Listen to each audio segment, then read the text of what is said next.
나누도록.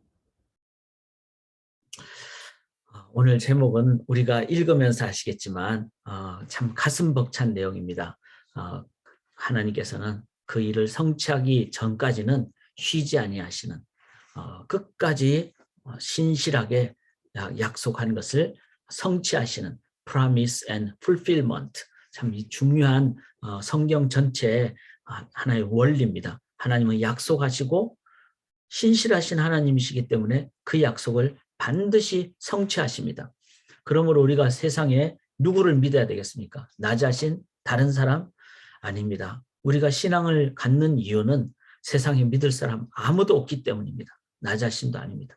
이것을 진실하게 고백적으로 살아야 됩니다. 그래서 오늘도 인간적으로 누구를 의지하고 보증 서다가 참 경제적으로 어렵게 되는 사람들 많잖아요. 그리고 작심삼일이라 그러죠. 내가 열심히 살려고 결단하지만 3일도 못 가는, 그게 바로 인간의 모습입니다. 그런데 우리는 그렇게 알면서도 나 자신을 높이려고 하거나 사람을 의지하려고 하거나, 그러나 진정한 신앙인은 단 한 분, 약속하신 것을 반드시 성취하시는 그 하나님. 자, 그 하나님은 오늘 본문을 보면은 보아스를 통해서 이제 하나님의 그 역사하시는 것을 보여주십니다. 이 룻기에서 나오는 보아스는 바로 하나님의 어떤 그 모습을 우리에게 가르쳐주는 한 모습이죠. 또 예수 그리스도의 모습, 왜냐하면 자신을 희생하고 섬기기 때문에. 네, 그런 보아스가 우리 성경에 보시면은 성전에 두 기둥이 있죠. 야긴과 보아스. 그 보아스와 여기 나오는 보아스가 히브리어로 똑같습니다. 그것은 뭘 의미합니까? 성전에 나오는 두 기둥, 바로 야긴은 그 하나님께 He established with His strength. 하나님이 이것을 만드셨다. 즉 세상을 창조하셨다. 그런 뭐죠? 하나님의 말씀으로 창조하신 거죠. 그 다음에 보아스란 말은 in Him strength. 그분께 능력이 있다. 그래서 그분께 능력이 있으므로 말씀하신 것을 반드시 성취하시기 때문에 우리가 해야 될 것은 말씀하신 분을 우리가 의지하는, 그걸 뭐죠? In Him strength, 기도입니다. 그래서 이 새아침 기도에는 말씀과 기도, 이 두 가지가 한 그 짝으로 이렇게 이루어지는, 그리고 이게 뭘까요? 성전이라는 겁니다. 바로 예배죠. 우리가 진정한 예배는요, 말씀하신 하나님을 의지하는 겁니다. 그리고 그 하나님이 반드시 성취할 것을 믿는 그 믿음으로 나가는 겁니다. 그것의 구체적인 표현이 바로 기도죠. 기도는 내가 원하는 것이 이루어지기를 원한다, 그게 아니고, 기도는 하나님의 뜻이 반드시 이루어질 줄 믿습니다. 내 뜻대로 마옵시고 하나님 뜻대로 하옵소서. 이게 기도고, 그 말씀과 기도가 우리 안에 있을 때 그게 뭐죠? 진정한 예배라는 겁니다. 우리가 왜 하나님을 찬양합니까? 그분은 반드시 그 일을 성취하시기 때문에 그렇습니다. 언약 성취 위해서 쉬지 아니하신 하나님이 우리가 밤에 잘 때도 깨 계셨고 지금도 함께 하십니다. 오늘도 하루 종일 함께 하십니다. 우리가 누구를 바라봐야 되겠습니까? 바로 눈을 들어 하나님만을 바라볼 때 우리는 하나님의 성취에 동참하게 됩니다. 그게 바로 룻의 인생이었죠. 모압 여인이 나중에 다윗 자손의 조상이 되는 거잖아요. 이런 역사의 반전이 어디 있습니까? 이 반전은 바로 하나님에 의해서 이루어지는데, 그 하나님을 의지하는 그 믿음으로 이루어졌습니다. 자, 하나님께서는 그 성취를 위해서 이제 보아스를 통해서 보여주시는데 어떻게 성취하십니까? 여기 14절을 보시면은 어제 본문에 이어서 이제 룻이 타작마당에 이제 저녁부터 타작을 시작하니까, 바람이 그때 부니까, 그러면 이제 밤 되면은 이게 며칠 동안 타작을 해야 되니까 그냥 다들 그 자리에서 그냥 쓰러져 자는 거예요. 그게 당시의 모습이었습니다. 그리고 이제 농작물의 주인이었던 보아스는 격려차 같이 왔다가, 참 좋은 주인이죠. 같이 이렇게 동고동락하는 그런 모습이죠. 그런데 발치에 누웠다가 사람이 서로 알아보기 어려울 때 일어났으니 보아스가 말하기를 여인이 타작마당에 들어오는 것을 사람이 알지 못하여 할 것이라. 왜냐하면 아직 완전한 결혼의 어떤 상황이 아니었기 때문에, 자칫 잘못하면 이방 여인이었다가 또 이 룻은 남편이 없는 상황이었다가 이런데 오해가 되거나 그것 때문에 피해가 되면 안 되니까 보아스가 그렇게 얘기하는 거죠. 새벽 사람들이 알아보기 시작하기 전에 일어나라. 자, 이거는 뭐죠? 하나님은 우리를 현명하고 지혜롭게 인도하십니다. 사랑하는 여러분, 우리가 우둔할 때가 있죠. 우리는 참 지식이 짧기 때문에. 그런데 성경을 읽으면요, 지혜의 원리를 갖게 됩니다. 성경을 읽으면 성령께서 우리를 절제시켜 주죠. 그래서 오버하거나 과도하지 않게 됩니다. 성령을 의지하면 세상이 줄 수 없는 하나님의 크리에이티브 인사이트를 받게 됩니다. 목회하다가 막히고 어려울 때, 목회하다가 힘들고 어려울 때 저는 하나님 앞에 기도합니다. 그렇게 기도할 때 세상이 줄 수 없는 평안이 오고, 이거 진짜 하나님의 능력이죠. 그 다음에 사람이 가질 수 없는 그런 하나님의 지혜가 떠오르고, 그리고 어떨 때는 지혜를 넘어서 하나님이 상황도 바꿔주시고, 이게 바로 하나님의 능력 아닙니까? 그래서 우리는 힘들고 어려울 때, 그리고 답답하고 괴로울 때, 다 막힌 것 같을 때 우리는 무릎을 꿇습니다. 사람들은 다른 사람에게 손을 벌리러 가지만 우리는 무릎을 꿇습니다. 눈을 감습니다. 그리고 머리를 숙이고 하나님을 향합니다. 하나님만이 주시는 지혜가 임할 줄 믿습니다. 15절을 한번 보시면 보아스가 이르되 네 겉옷을 가져다가 그것을 펴서 잡으라 하며 그것을 펴서 잡으니 보리를 6번 떼어, 자, 6번을 2번이나 이게 17절에 나오는데, 어제 말씀드렸듯이 이삭 죽게 할 때 바로 이 보아스가 보살펴주고 돌봐줘서 하루에 한 에바를 받게 되잖아요. 23리터. 여기 6번 되어라는 말은 그거 이상의 어떤 양을 얘기합니다. 밤에 이렇게 했는데 이제 새벽에 갈 때, 왜냐하면은 나오미에게도 위로가 되고 격려가 되고 보살펴 주시고 돌보시는, 사랑하는 여러분, 신실하신 하나님 의지하면서 한번 돌아보시기 바랍니다. 우리가 역경도 있고 어려움도 있습니다. 심지어는 우리가 감당하기 힘든 정말로 고난도 있습니다. 초대교회 때는 죽음도 있었죠. 그렇지만 그 죽음을 뛰어넘는 그런 표현 있잖아요. 이 세상에서 한 번 죽으면은 2번째 사망이 없다는 그런 말이 있잖아요. 둘째 사망이 없는 그 요한계시록의 말씀처럼 우리의 삶에 이런 하나님의 그 죽음까지도 우리가 극복하는 마음의 평안이 있습니다.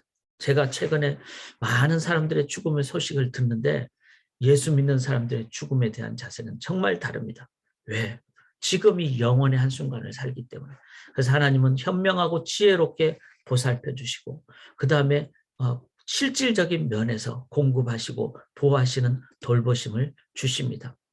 이 하나님께서는 어떻게 하십니까? 보아스를 통해서 이제 실천적인 일을 하시는데, 바로 계대 결혼, 그 다음에 고엘 제도라는 게 있죠.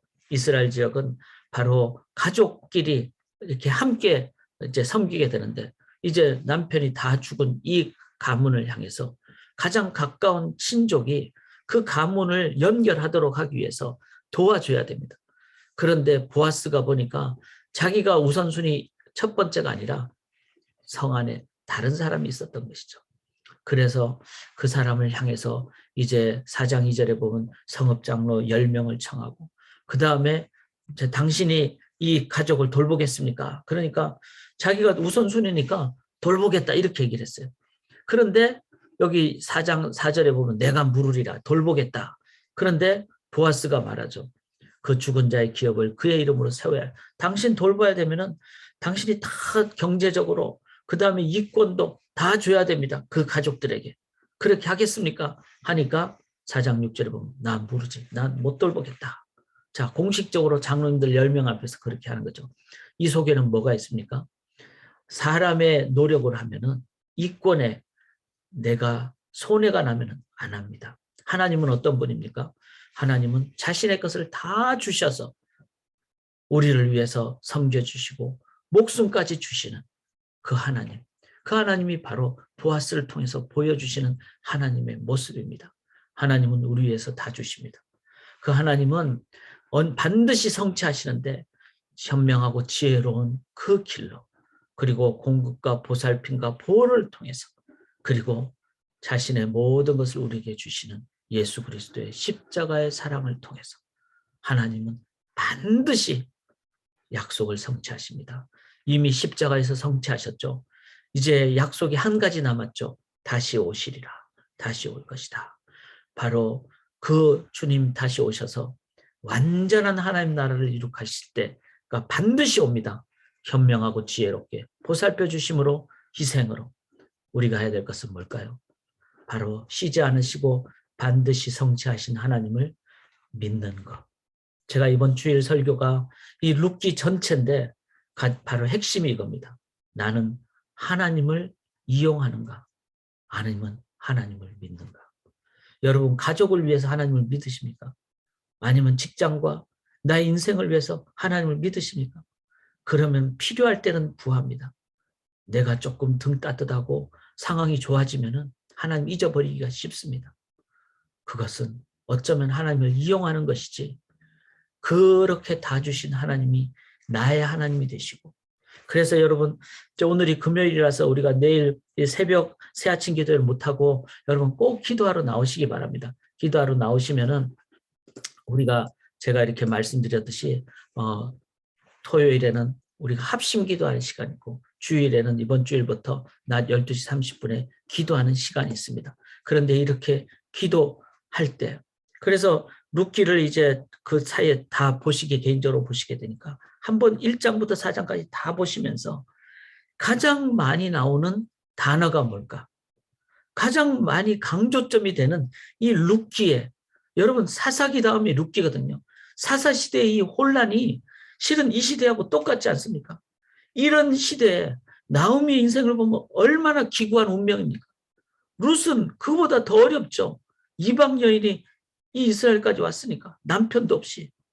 이런 가장 처절한 상황에서 기록된 이 룻기의 가장 핵심적인 내용이 뭘까? 제가 숙제를 드립니다. 한번 가장 많이 반복되고 가장 특별하게 나오는 이 룻기의 핵심이 뭘까? 여러분 그것을 한번 붙잡으시고, 그리고 우리 주일을 기대하며 나아가도록 하십시다. 그럴 때 성취 않으시고 반드시 성취하시는, 쉬지 않으시고 반드시 성취하시는 하나님, 그 하나님의 다른 표현이 뭘까요? 하나님이란 말은 롤드라는 일반 명사입니다. 대명사입니다. 그런데 고유명사의 하나님의 표현이 있습니다. 자, 여기까지 제가 숙제를 드리고 힌트를 드리고, 그 하나님의 다른 이름이 뭘까? 그게 룻기에 가장 많이 나온. 왜 그렇게 나올까?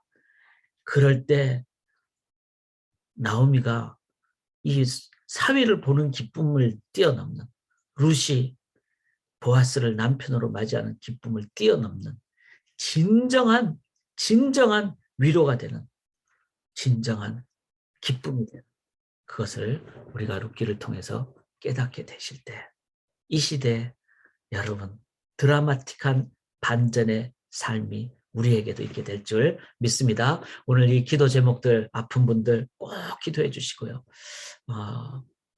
지금 마음이 너무 어려운 우리 한국에 있는 지체가 있습니다. 옛날에 우리 소망교회 다녔던 분인데 위에서 기도해 주시고, 탈북자들, 또 우크라이나, 그다음에 정말 이 룻의, 나오미의 가정 회복처럼 우리 소망의 모든 청년들의 미래 가정이 천국 가정이 되고, 소망의 80여 가정 이상이 되는 가정이 천국 가정이 되도록 우리 함께 간절히 기도하기를 원합니다. 살아계신 하나님을 찬양합니다.